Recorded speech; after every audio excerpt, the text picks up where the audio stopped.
Tender ಅವಧಿ ಮುಕ್ತಾಯಗೊಂಡಿರುವುದರಿಂದ ಹೊನ್ನಾವರ ಪಟ್ಟಣದ forest ಕಾಲೋನಿಯಲ್ಲಿ ಕಾರ್ಮಿಕ ಇಲಾಖೆಯ ಆರೋಗ್ಯ ತಪಾಸಣಾ ವಾಹನಗಳು ಧೂಳು ಹಿಡಿಯುತ್ತಿವೆ. ಸ್ಥಾವರ ಕಳಿವುಂಟು ಜಂಗಮ ಕಳಿವಿಲ್ಲ ಎಂಬ ವಚನ ಕೇಳಿದ್ದಿರಲ್ಲವೇ? ಇದು ಸರ್ಕಾರಿ ವಾಹನಗಳಿಗೂ ಅನ್ವಯಿಸುತ್ತದೆ.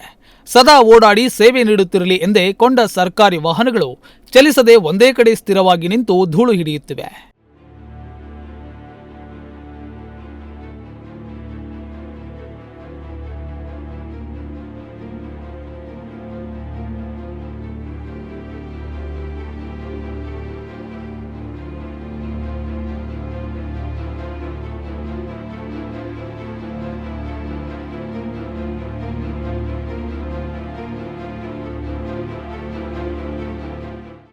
ಹೌದು, ಈ ದೃಶ್ಯ ಹೊನ್ನಾವರ ಫಾರೆಸ್ಟ್ ಕಾಲೋನಿಯಲ್ಲಿ ನಿಂತಿರುವ ಕಾರ್ಮಿಕ ಇಲಾಖೆಯ ಆರೋಗ್ಯ ತಪಾಸಣಾ ವಾಹನಗಳು. ಸದ್ಯ ಆರೋಗ್ಯ ತಪಾಸಣಾ ಸೇವೆ ಸ್ಥಗಿತಗೊಂಡಿರುವುದರಿಂದ ಈ 3 ವಾಹನಗಳು ಧೂಳು ಹಿಡಿಯುತ್ತಿವೆ.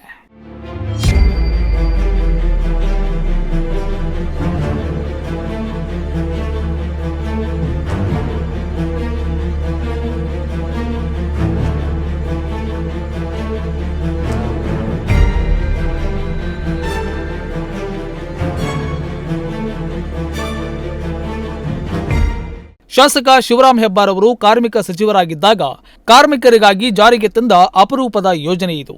ಈ ಯೋಜನೆಯ ಉದ್ದೇಶವೇನು ಅಂದರೆ, ಕಟ್ಟಡ ಕಾರ್ಮಿಕರು, ಇತರೆ ನಿರ್ಮಾಣ ಕಾರ್ಮಿಕರು, ಸಂಘಟಿತ ಹಾಗೂ ಅಸಂಘಟಿತ ಕಾರ್ಮಿಕರು ಇದ್ದಲ್ಲಿಗೆ ಹೋಗಿ ಅವರ ಆರೋಗ್ಯ ತಪಾಸಣೆಯನ್ನ ಮಾಡಲಾಗುತ್ತಿತ್ತು.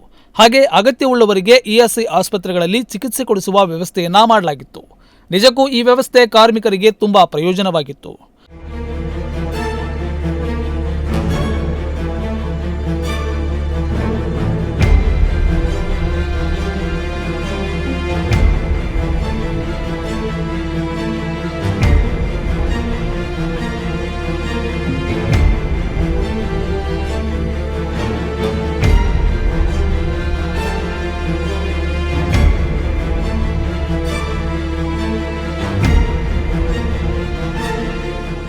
ಇನ್ನು ಖಾಸಗಿ ಸಂಸ್ಥೆಯೊಂದು ಇದರ ನಿರ್ವಹಣೆಯ ಗುತ್ತಿಗೆಯನ್ನ ಪಡೆದುಕೊಂಡಿತ್ತು. ಆದ್ರೀಗ ಟೆಂಡರ್ ಅವಧಿ ಮುಗಿದಿರುವುದರಿಂದ ಈ ಸೇವೆ ಸ್ಥಗಿತಗೊಂಡಿದೆ.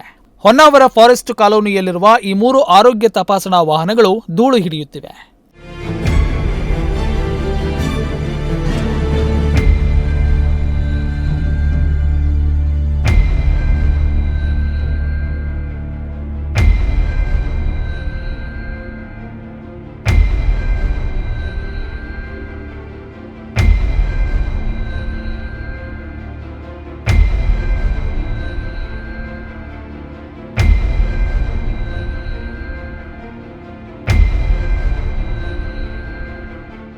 ಹಾಲಿ ಆರೋಗ್ಯ ಮಂತ್ರಿಯಾಗಿರುವ ದಿನೇಶ್ ಗುಂಡೂರಾವ್ ಅವರು ಪುನಃ ಈ ಸೇವೆಯನ್ನ ಆರಂಭಿಸಿ ನಿರಂತರವಾಗಿ ಈ ಸೇವೆ ದೊರೆಯುವಂತೆ ಮಾಡಿದರೆ ತಮಗೆ ಉಪಕಾರವಾಗುತ್ತದೆ.